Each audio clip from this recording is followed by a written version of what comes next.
Sanibonani football lovers, welcome to PK Sports. Igama lami Mbongi Nkosi. Ngithembe ukuthi ni kahle, niyaphila. Danko. In today's video we'll talk about the following. Coach Fernando da Cruz asking the management to sign him 4 players. He was very specific. With its 2 wingers, 1 striker and 1 offensive midfielder.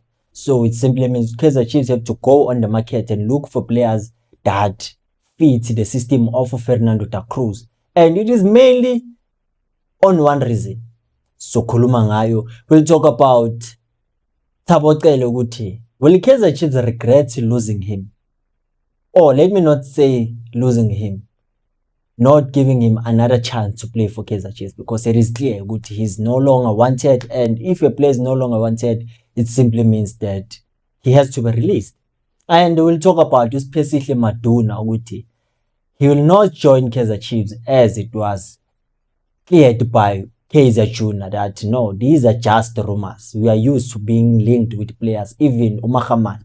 And versus Vala Ngolangelihle Phili no Chelsea Ndala. Guthi ya ama-updates wabo ayashisa, but inalazi udaba ukuthi ngaphambi ukuthi kude bengicela ningisize ngokulike on the video and subscribing to the channel if you haven't subscribed. Kodwa ke maso subscribe danko kaningi. As well sihlalo David, Fernando da Cruz made a bold statement saying that Thabo Cele is not part of his plans as a coach, as he has other players that can play that role of a CDM. And with the signing of Mtasingwa, it is a clear indication that they are pushing Thabo Cele out of the club.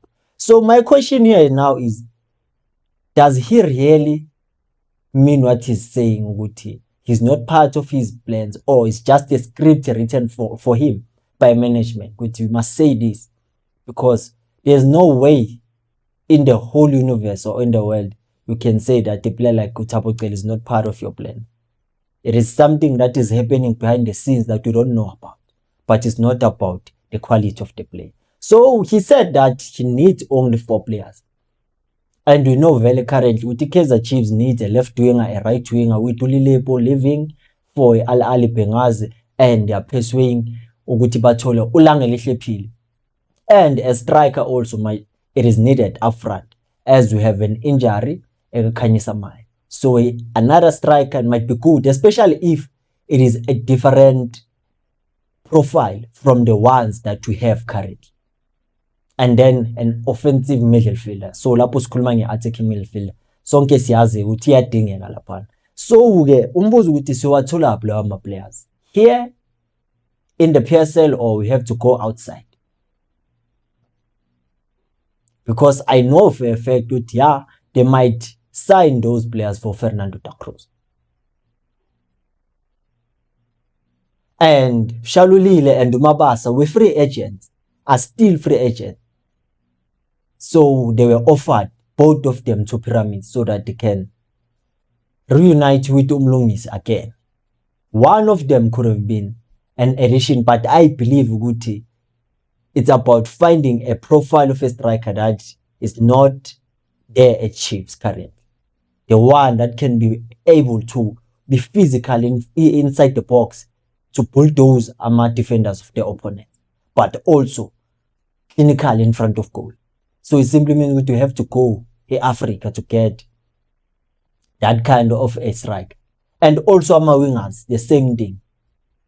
But if ever we are releasing Ulilepo, we should find someone who can be exactly like Ulilepo in terms of input and the quality. We are still left with 2 foreign spots. Also, we are taking midfield. I read a comment. Someone said we have to go Nathi Siyobheka South America. We can get quality players there in the standard of Abo Castillo again, Abo Ribeiro.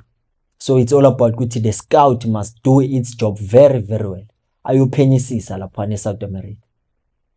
Because la eMzansi uTito plays for Pirates, uNdlovu Mamelodi Sundowns. Eyiphenye attacking midfield. Ubani uMaxhwele, maybe if ever uMamato might have a change of heart. Kodwa ke asikho lapho kakhulu. Let's move to the next topic. Let's talk about Ulangelihle Phili. I was reading ama comments ku Austin Tlhobolo whereby ukuthi a fan asked ukuthi what is happening between Kaizer Chiefs and Ulangelihle Phili, and he responded as you can see on the screen. He said that Stellenbosch and Kaizer Chiefs reached an agreement, but uPhili wants to go to Europe. So ke njengomuntu ongasazi kahle isingisi, but I was able to interpret here good okay i-agreement reachiwe club to club simply means that it's the player that feels like good no, Europe should be my next destination. But sobona sesibona yonke into seyiclear, because okwamanje will keep on speculating, but the way izinto engakhona it seems like very good. Let me not say ukuthi Chiefs want, but there's a likelihood for Chiefs not to sign Ulangelihle Phili. That's why they have to start looking elsewhere so that they can be able to work swiftly, move swiftly in such a way that they find another player. Because if they're going to focus on Uphili, they will keep on dragging their feet up until time is no longer on their side. And nama players are available, because yes, you are in a transfer window, you're 22 September, but what is important ukuthi once you are early league, teams are already prepared ukuthi this is how we're gonna play this season, this is how we prepared, so they won't be willing to lose their key players. So Chiefs millions a show ukuthi finalize before 1 August. Yabona nyabona abantu bayamfuna uPhili, but it seems like ukuthi khona abanye vele sebalahlile ithawule like uPhili is not that big ukuthi sekungazo manje kuyiwe all out for yena. Yes, he's a prospect player, but also we have to put in mind ukuthi at Chiefs he might flop, he might also succeed. It's a 50-50 chance. So it's all about what chance are you willing to bet on. And then let's talk about Chelsea Ndala. He's an attacking midfielder, a second striker, and also he can play as a striker. And last week there was a report linking him with the Kaizer Chiefs, but team yake it seems like good he's still part of the team, even though he's a free agent, but he's part of the team. He scored in a preseason friendly that they played. So what does that tell you about him? We even saw with Modi and with Ox, they traveled with the squad to Spain, and after that it was reported they are going to be given contract extension. So we have to connect the dots there. So it simply means at Chiefs he might not come anymore, or he will not come anymore. So we have to look elsewhere for that attacking midfielder position. And bese says Vala. So Vala was specifically Maduna.